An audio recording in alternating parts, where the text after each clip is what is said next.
Hi everybody, and welcome to the last video. Here it is of the Lord of the Rings series of the Return of the King. If you haven't seen the others in J.R.R. Tolkien's Lord of the Rings series, please feel free to watch that at the end of this video. But for today, we're going to be focused on Lord of the Rings, the Return of the King. So without further ado, let us dive into this one.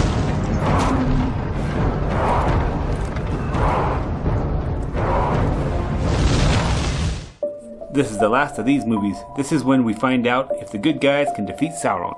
Can they? Surely they can. The pieces continue to move from the previous movie. We see that Gondor is preparing for an invasion from Sauron's army. We see that the Riders of Rohan are cleaning up after a remarkably successful victory at the Battle of Helm's Deep.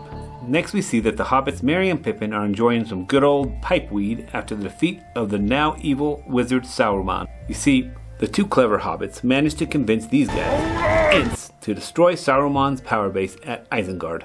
That poor wizard is now powerless within his tower. Clearly, the war has taken pause. The allies are either licking their wounds or preparing for the next wave. As foreshadowed in the last movie, the Dark Lord will be attacking Gondor in the battle for Minas Tirith. This is Minas Tirith. This place with the impossibly non-functional design for normal living. Yeah, it looks cool, but how could one possibly really live there normally? It seems like there would be constant traffic jams in the hallways, and talk about always getting sick of climbing stairs. How would you even communicate with each other in an efficient manner? I have not seen the blueprints on this place, but no thank you. Anyhow, this beautiful place is about to be under attack, and the Steward of Gondor appears to be stupid, fearful, overconfident, then fearful again, and insane. All the things that can work when a society is under a normal amount of stress. It is the classic incompetent bureaucratic fool. In peace times, people put up with him. In times of war, however, those pencil pushers do not last. Oh my gosh, I just hate him so much with this eating scene.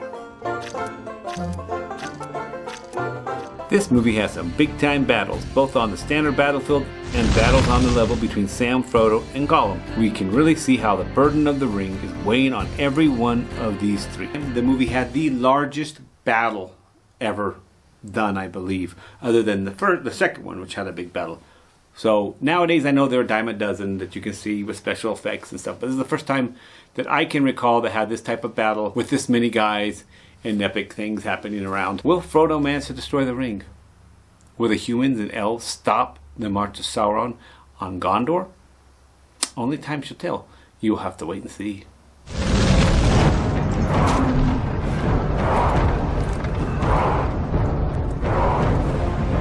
So in this one, it brings up an interesting point. At the end of all of it, Frodo's back at the Shire, and he just doesn't feel like that it's home anymore. No longer feels like a home. And I think that happens a lot to people who have been through a lot and who have grown as an individual. There's not the home sense. The home doesn't exist per se like that. You're not going to get your innocence back. You've gotten stronger. You've changed as a person. J.R.R. Tolkien was a World War I vet, so he knows after you experience something like that, you can't just go back to normal. So it was about accepting change and embracing change and still finding those friendships within that change.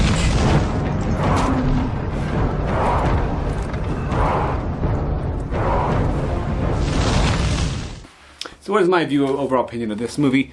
The bad. So one thing that really bugged me in this movie that I didn't like was the fact that there were two times where these impossible situations were stopped super easy. The first one, I'll give you a hint.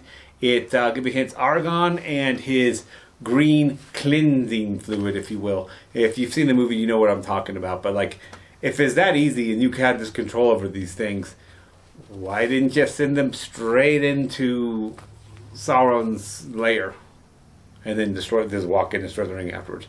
It's dumb. The other one is the super classic that you see all the time. You can have this unsurmounted odds. You have these 10 people against these 50,000 people, or these giant starships going to destroy the planet. But thank God, all you got to do is sneak in with your group of 10 people and push a button on one of those ships. And then, thank God, all those ships, all those thousands of ships are controlled by that button, and they all shut down. Yay! It's dumb. It's not very smart. It's dumb. Like, the enemy's weak. I hate it. This has that too, with whatever, once you destroy the ring kind of thing. So that's dumb. The good. I do like the fact that the movie draws out emotion in me. I do like the fact that the movie draws out emotion in me. Orbital leakage detected. Orbital leakage detected. What is love? What is love? Error. Particularly all the silly things from this movie, some of the annoying things I talked about. Overall, it's a really moving story emotionally. It's very exciting. There's a lot of themes, and the music is done really well. You get pulled into the storyline. It's very fantasy land. It's very cool. So overall, I've really enjoyed this movie. If you haven't seen all the movies, go check them out. They're worth seeing. Before I give you my overall opinion of this movie, please remember to subscribe, like, and leave comments. And without further ado, I'm going to give Lord of the Rings: The Return of the Rey, or the King, 8.5 out of 10.